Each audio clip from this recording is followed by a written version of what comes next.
તો roll number 1 પ્રમાણે આપણે ત્યાર પછી હમણાં BF3 નું એક્ઝામ્પલ જોઈએ પછી પાછું એના જેવું જ એક બીજું એક્ઝામ્પલ જોઈએ બેન્ઝીન. તો આમાં પણ જોઈએ આપણે કેટલા પ્રકારની આપણને એક્સિસ જોવા મળે છે.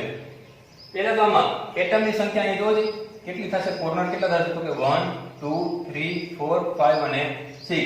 તો આમાં પહેલી એક્સિસ આપણે જેમ BF3 માં આ પ્લેન હતું એ પ્લેનને પરપેન્ડિક્યુલર એક એક્સિસ પાસ કરી હતી, એવી જ રીતે હું આમાં એક એક્સિસ પાસ કરીશ આ પ્લેનને પરપેન્ડિક્યુલર, એટલે કે અહીં સેન્ટરમાંથી પાસ થતી હોય એવી. તો આ પ્લેનને પરપેન્ડિક્યુલર હું એક એક્સિસ પાસ કરી દઉં.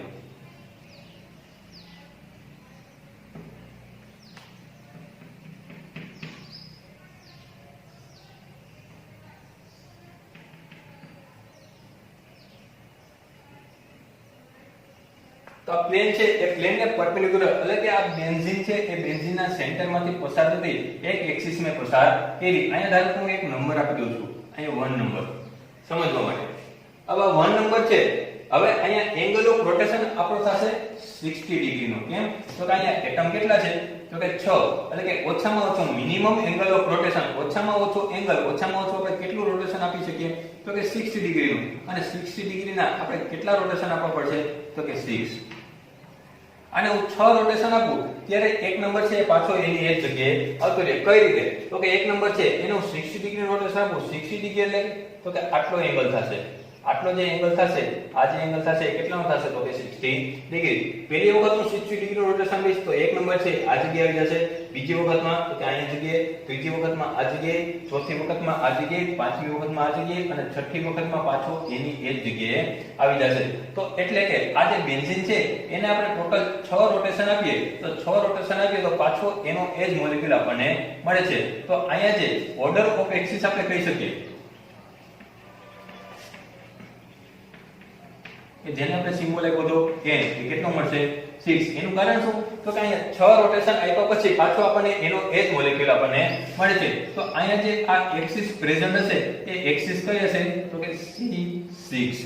અહીંયા જે આપણને એક એક્સિસ મળશે, આ જે એક્સિસ આપણને મળી આના દ્વારા આપણે રોટેશન આપ્યું, આ જે એક્સિસ આપણને કઈ મળી તો કે C6 એક્સિસ. હવે બીજી એક્સિસ ની વાત કરીએ, બીજી એક્સિસ કઈ રીતે આમાં પસાર થતી હશે અહીં જણાવજો. કે ધારો કે આ એક નંબર, એટલે કે હું આ ઉપરનો આને હું નંબર આપી દઉં છું આપણી સમજ માટે 1 2 3 4 5 અને 6. તો પેલી એક્સિસ હું પાસ કરીશ,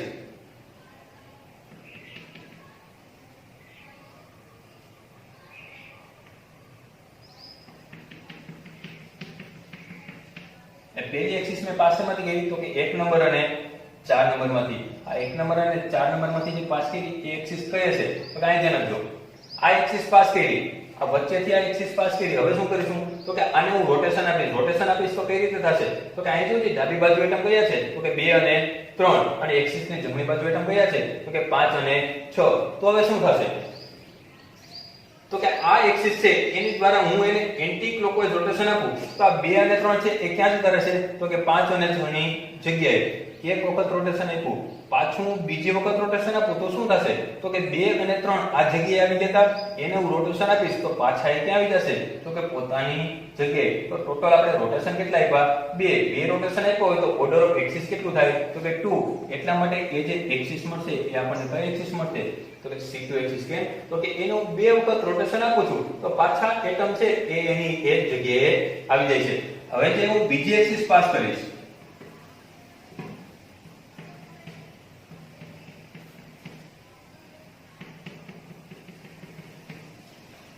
એ જે બીજી એક્સિસ મેં પાસ કરી છે કયા કયા એટમ માંથી પાસ કરી તો કે 2 નંબર અને 5 નંબર માંથી. આ બે એટમ માંથી મેં એક્સિસ પાસ કરી છે. હવે આ એક્સિસ છે એને હું રોટેશન આપીશ તો શું થશે તો કે આ એક્સિસ છે એની જોજે આ નીચેની બાજુ કયા કયા એટમ છે તો કે 3 અને 4 અને ઉપરની બાજુ કયા કયા એટમ છે તો કે 1 અને 6. તો રોટેશન આપીશ પહેલી વખત તો 3 અને 4 એ ક્યાં જતા રહેશે 1 અને 6 ની જગ્યાએ, અને 1 અને 6 ક્યાં આવી જશે 3 અને 4 ની જગ્યાએ.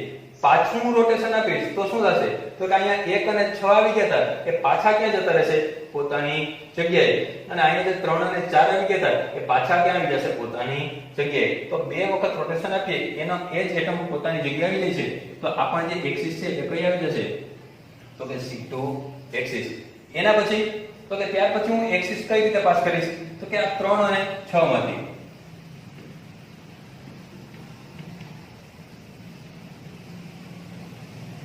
હવે આ જે એક્સિસ ને પાસ કરી છે એ ક્યાંથી પાસ કરી છે તો કે 3 અને 6 માંથી. સેમ એ જ રીતે આ જે એક્સિસ છે એની ઉપરની બાજુ જો કઈ આઈટમ છે 1 અને 2, નીચેની બાજુ તો કે 4 અને 5. બીજી વખત રોટેશન આપીશ તો શું થશે તો કે 4 અને 5 છે એ ક્યાં જતા રહેશે 1 અને 2 ની જગ્યાએ, અને 1 અને 2 છે એ ક્યાં આવી જશે 4 અને 5 ની જગ્યાએ.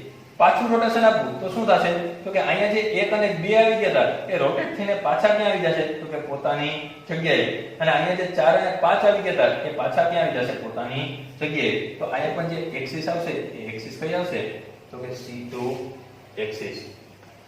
હવે ધ્યાન આપજો અહીંયા 3 C2 એક્સિસ આપણને જોવા મળી. હવે તો કે હજી પણ C2 એક્સિસ આપણને મળી રહેશે. એ હવે કઈ રીતે તો કે હું અહીંયા અલગ ફિગરમાં સમજાવું છું.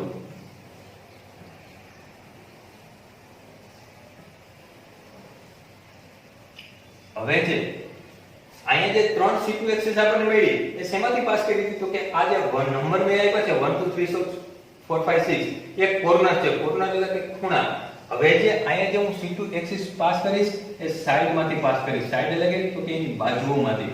બાજુ એટલે કે જોજી આ 1 2 3 4 5 અને આ 6. આ જે 6 બાજુઓ છે એમાં સામસામેની બાજુમાંથી હું એક્સિસ પાસ કરીશ.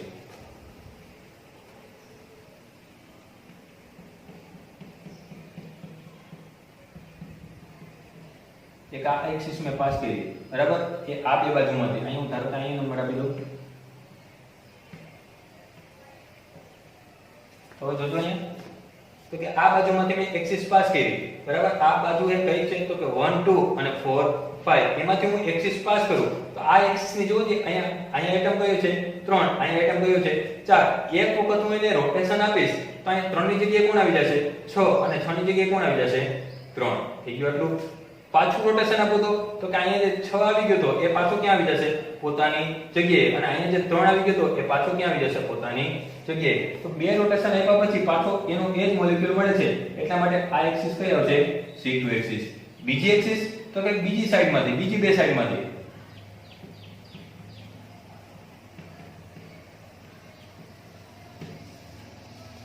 તો કે આ સાઈડમાંથી મેં આ એક્સિસ પાસ કરી છે. આ રીતે એક્સિસ મેં પાસ કરી.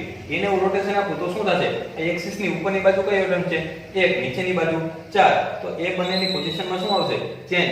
1 ની જગ્યાએ કોણ આવી જશે 4, 4 ની જગ્યાએ 1.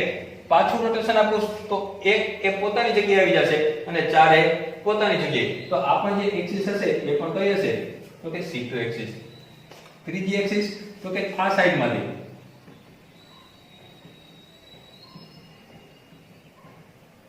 આ ત્રીજી એક્સિસ આ સાઈડમાંથી પસાર કરું, આને હું રોટેશન આપું તો હવે આ એક્સિસ ની એક બાજુ કઈ આઈટમ છે 2 અને બીજી બાજુ કઈ આઈટમ છે 5. એ બંનેની પોઝિશનમાં શું આવશે ચેન્જ. 2 ની જગ્યાએ પહેલી વખતમાં કોણ આવી જશે 5, અને 5 ની જગ્યાએ કોણ આવી જશે 2. પાછું હું રોટેશન આપું તો અહીંયા જે 5 આવી ગયો તો એ પાછો ક્યાં જતો રહેશે તો કે પોતાની જગ્યાએ, અને અહીંયા જે 2 આવી ગયો તો એ પાછો ક્યાં જતો રહેશે પોતાની જગ્યાએ. તો આ પણ જે એક્સિસ છે એ કઈ આવશે તો કે C2 એક્સિસ. તો અહીંયા આપણને બે પ્રકારની એક્સિસ જોવા મળી. એક તો C6 એક્સિસ અને બીજી કઈ જોવા મળી આપણને C2 એક્સિસ. તો આમાં જો C6 એક્સિસ આપણને કેટલી જોવા મળે છે તો કે એક જ જોવા મળે છે. એટલે કે C6 એક્સિસ આપણને એક જ જોવા મળે છે. જ્યારે C2 એક્સિસ કેટલી જોવા મળે છે ટોટલ તો કે 3 એક્સિસ કેવી છે તો કે કોર્નર ટુ કોર્નર માંથી પસાર થતી, અને જે 3 C2 એક્સિસ છે એ કઈ છે તો કે સાઈડ ટુ સાઈડ માંથી પસાર થતી. એટલે કે ટોટલ જે C2 એક્સિસ છે એ કેટલી આવશે તો કે 6 આવશે. પરંતુ હવે આમાંથી આપણે નક્કી શું કરવાનું છે તો કે principal axis.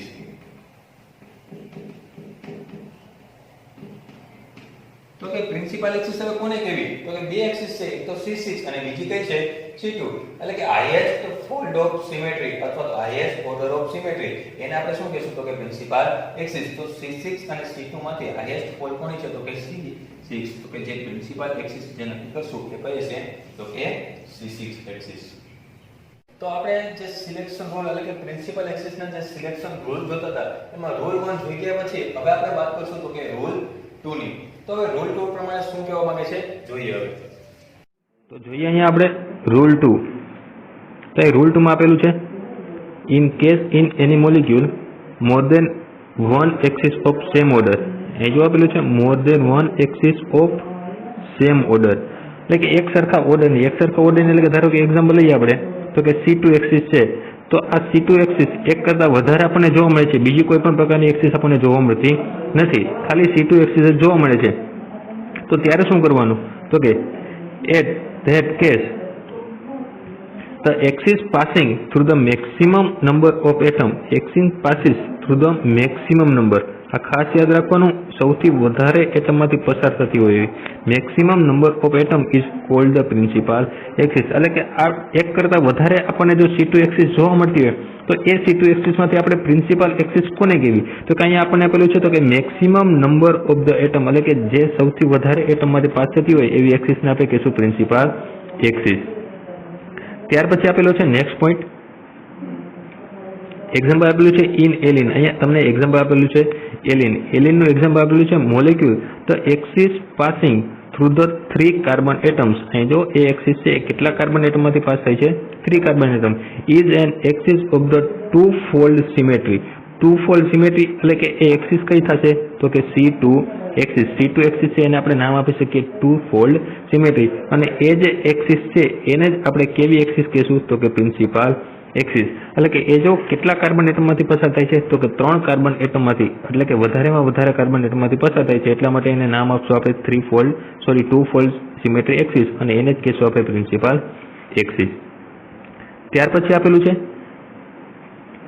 two other axis is perpendicular to the molecule also present. એટલે કે બીજી બે C2 એક્સિસ આપણને જોવા મળે છે, એ C2 એક્સિસ કેવી છે તો કે આપણે જે પ્રિન્સિપલ એક્સિસ ધારી લીધી એને કેવી છે તો કે પરપેન્ડિક્યુલર. પરપેન્ડિક્યુલર એટલે કે તો કે 90 ડિગ્રીનો એંગલ બનાવતો, એટલે કે લંબ કહેવાય. But passing maximum number is principal axis. પરંતુ આપણે ધ્યાન શું રાખવાનું છે તો કે વધારે એટમમાંથી પાસ થતો હોય એવી જ એક્સિસ છે એને આપણે શું કહીએ પ્રિન્સિપલ એક્સિસ. તો હવે જોઈએ આપણે એક્ઝામ્પલ. તો રૂલ 2 સમજવા માટે જોઈએ હવે આપણે એક્ઝામ્પલ છે આપેલું છે તમને એલિનનું એક્ઝામ્પલ આપેલું છે. એલિનનું એટલે કે તમારે સિમ્પલ આ રીતે સ્ટ્રક્ચર લખવું હોય તો carbon double bond carbon double bond carbon, 3 carbon જોડાયેલા હોય, એમાં આ પહેલા અને છેલ્લા કાર્બન પર આ રીતે બે હાઇડ્રોજન જોડાયેલા છે. આ જે સ્ટ્રક્ચર છે એ કોનું આપેલું છે તો કે એલિનનું. તો રૂલ 2 પ્રમાણે શું કહેવા માંગે છે તો કે રૂલ 2 પ્રમાણે હમણાં આપણે વાત કરી કે તમને એક જ ઓર્ડરની તમને વધારે પડતી એક્સિસ જોવા મળતી હોય, એક જ ઓર્ડરની, એટલે તો કે આ C2 એક્સિસ છે એ C2 એક્સિસ જો તમને એક કરતા વધારે જોવા મળતી હોય તો હવે આ એક જ પ્રકારની એક્સિસ છે, આમાં બીજી કોઈ એક્સિસ જોવા મળતી નથી. રોલ 1 માં આપણે વાત કરી જો બે ઓર્ડરની એક્સિસ હોય એટલે કે એક C2 એક્સિસ હોય અને બીજી C3 એક્સિસ હોય તો એમાંથી આપણે પ્રિન્સિપલ એક્સિસ ઈઝીલી આપણે નક્કી કરી શકીએ. કઈ તો કે હાઈએસ્ટ ફોલ્ડ ઓફ સિમેટ્રી, તો એમાં જે C3 એક્સિસ છે એને આપણે પ્રિન્સિપલ એક્સિસ કહી શકીએ. પરંતુ હવે અહીંયા C3 એક્સિસ એટલે કે બીજી કોઈ ઓર્ડરની એક્સિસ પ્રેઝન્ટ નથી, ખાલી આ C2 એક્સિસ જ એક કરતા વધારે પ્રેઝન્ટ છે, તો હવે એમાંથી આપણે પ્રિન્સિપલ એક્સિસ કઈ રીતે નક્કી કરવી તો એ રૂલ 2 પ્રમાણે શું કીધું આપણે તો કે વધુમાં વધુ એટમમાંથી પસાર થતી એક્સિસ, મેક્સિમમ એટમમાંથી પાસ થતી હોય એવી જે એક્સિસ છે એને આપણે કઈ એક્સિસ કહી શકીએ તો કે C2 એક્સિસ. તો આ જે એલિનનો મોલેક્યુલ છે એ એલિનના મોલેક્યુલમાં હું વાત કરું હમણાં તો આમાંથી હવે એક્સિસ આપણે જોઈએ કઈ રીતે પસાર થાય. તો પહેલી એક્સિસ હું પાસ કરું છું આ 3 કાર્બનમાંથી. આ જે પ્લેન છે આ બોર્ડ છે એને પ્લેન જ ધારી લ્યો, એ પ્લેનમાંથી હું એક એક્સિસ પાસ કરું છું. આ 3 કાર્બનમાંથી પસાર થતી એક્સિસ. હવે આ એક્સિસ છે એને મારે રોટેશન આપવું હોય તો આ એક્સિસ છે એને હું એન્ટી ક્લોકવાઇઝ રોટેશન આપું તો શું થશે તો કે આ એક્સિસની ડાબી બાજુના એટમ, અહીં જો ડાબી બાજુ અહીંયા બે હાઇડ્રોજન જોડાયેલા છે, આ ડાબી બાજુના બે હાઇડ્રોજન એ ક્યાં જતા રહેશે જમણી બાજુ, અને જમણી બાજુના જે બે હાઇડ્રોજન છે એ ક્યાં આવી જશે તો કે ડાબી બાજુ.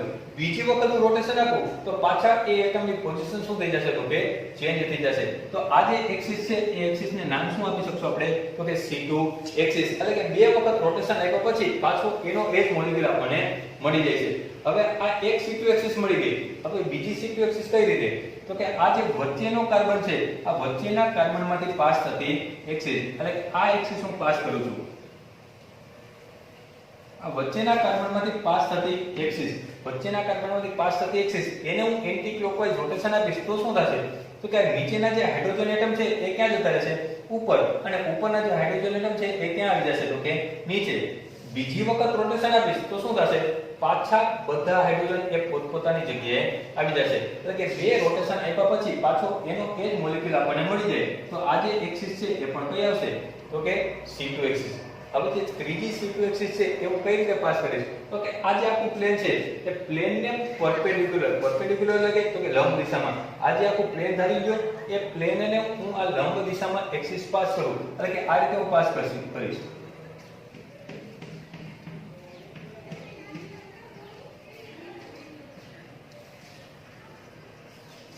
પ્લેનને પરપેન્ડિક્યુલર એટલે કે આ પ્લેનમાં આ જે ઘાટી લાઈન દર્શાવી છે એ આગળથી પસાર કરું છું અને આ જે આછી લાઈન દર્શાવી છે એ ક્યાં જાય છે, તો કે આ પ્લેનથી પાછળ. બરાબર. તો આ જે એક્સિસ છે, બરાબર, આ એક્સિસને પાસ કરી એ ક્યાંથી પાસ કરી, તો કે આ પ્લેન છે એ પ્લેનને કેવી પાસ કરી મેં, પરપેન્ડિક્યુલર. હવે હું એને રોટેશન આપીશ તો શું થશે, એને રોટેશન આપું તો એ જે ઉપરના આઈટમ છે એ ક્યાં આવી જશે, નીચેની સાઈડ, અને નીચેના આઈટમ છે એ ક્યાં આવી જશે, ઉપરની સાઈડ. તો આ પ્લેનને પરપેન્ડિક્યુલર એક્સિસ મેં પાસ કરી તો એમાં પણ આપણે બે રોટેશન આપ્યા પછી પાછો એનો એ જ મોલેક્યુલ મળે છે. તો આ જે તમને એક્સિસ મળશે એ પણ જે એક્સિસ કઈ મળશે તમને, તો કે C2 એક્સિસ. તો જો તમને ત્રણે ત્રણ C2 એક્સિસ જ જોવા મળે છે, એ ત્રણે ત્રણ C2 એક્સિસ સિમ્પલ આ તમને આ બોક્સમાં ન સમજાતું હોય તો સિમ્પલ આપણે જોઈએ 2 ડાયમેન્શનમાં.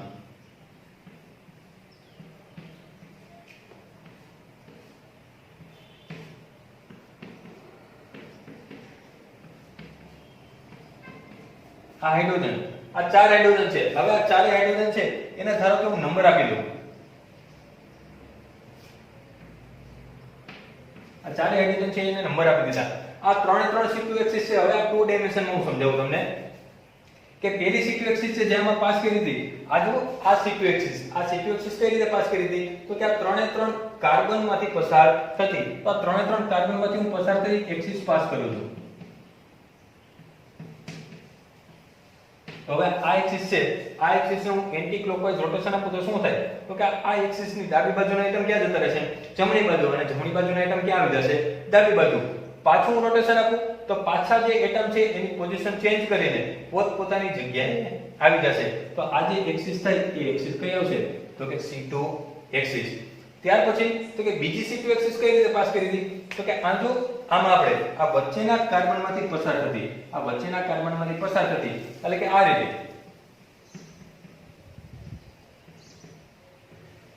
આ વચ્ચેના કાર્બનમાંથી પસાર થતી. આને હું હવે એન્ટી ક્લોકવાઇઝ રોટેશન આપું, આને હું એન્ટી ક્લોકવાઇઝ રોટેશન આપું તો શું થશે, તો કે આ જે નીચેના આઈટમ છે એ ક્યાં જતા રહેશે, ઉપર, અને ઉપરના આઈટમ છે એ ક્યાં આવી જશે, નીચે, એટલે કે આ 3 અને 4 છે એ ક્યાં જતા રહેશે, ઉપર. બીજી વખત રોટેશન આપીશ તો શું થાય, તો કે 3 અને 4 જે ઉપર આવી ગયા હતા એ પાછા રોટેટ થઈને પાછા ક્યાં આવી જશે, તો કે નીચે, એટલે કે પોતાની જગ્યાએ. તો આ જે એક્સિસ છે એ પણ એક્સિસ કઈ થશે, તો કે C2 એક્સિસ. ત્યાર પછી વાત કરીએ તો કે ત્રીજી C2 એક્સિસ. ત્રીજી C2 એક્સિસ કઈ રીતે, તો કે આને આખું તમે પ્લેન ધારી લ્યો, આ આખું પ્લેન ધારી લ્યો, એ પ્લેનને હું એક્સિસ કેવી પસાર કરીશ, તો કે પરપેન્ડિક્યુલર. પરપેન્ડિક્યુલર એટલે કે આ રીતે. આ જે એક્સિસ છે આ પ્લેનમાંથી મેં, એટલે કે આ વચ્ચેના કાર્બનમાંથી પસાર થાય છે, આ વચ્ચેના કાર્બનમાંથી પસાર થાય. હવે હું એને એન્ટી ક્લોકવાઇઝ રોટેશન આપું તો એન્ટી ક્લોકવાઇઝ રોટેશન આપીશ તો શું થશે, તો કે ઉપરના આઈટમ છે એ રોટેટ થઈને ક્યાં આવી જશે, નીચે. આ ઉપરના આઈટમ આખા રોટેટ થઈને ક્યાં આવી જશે, નીચે. પછી તો કે હું પાછો એને રોટેશન આપું તો બીજી વખત રોટેશન આપું તો પાછા નીચેના આઈટમ છે એ પાછા ક્યાં આવી જશે, તો કે ઉપર, એટલે કે પોતપોતાની જગ્યાએ આવી જશે. બે વખત રોટેશન આપું તો એટમ એની એ જ જગ્યાએ પોઝિશન લઈ લેશે. તો આપણને જે એક્સિસ થશે એ કઈ એક્સિસ થશે, તો કે C2 એક્સિસ.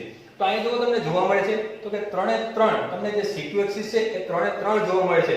હવે આ ત્રણ C2 એક્સિસ માંથી મારે કોને પ્રિન્સિપલ એક્સિસ કહેવી, તો એના માટેનો રોલ 2 આપણે શું કહે છે, તો કે એમાંથી જે મેક્સિમમ એટમ માંથી પસાર થતી હોય, એટલે કે સૌથી વધારે સંખ્યામાં એટમ માંથી પસાર થતી હોય એવી એક્સિસને આપણે પ્રિન્સિપલ એક્સિસ કહી શકીએ. તો આ C2 એક્સિસ ની વાત કરું, આ જે C2 એક્સિસ મેં આ રીતે પાસ કરી છે એ ખાલી કેટલા આઈટમ માંથી પાસ થાય છે, તો કે એક જ કાર્બન માંથી પસાર થાય છે.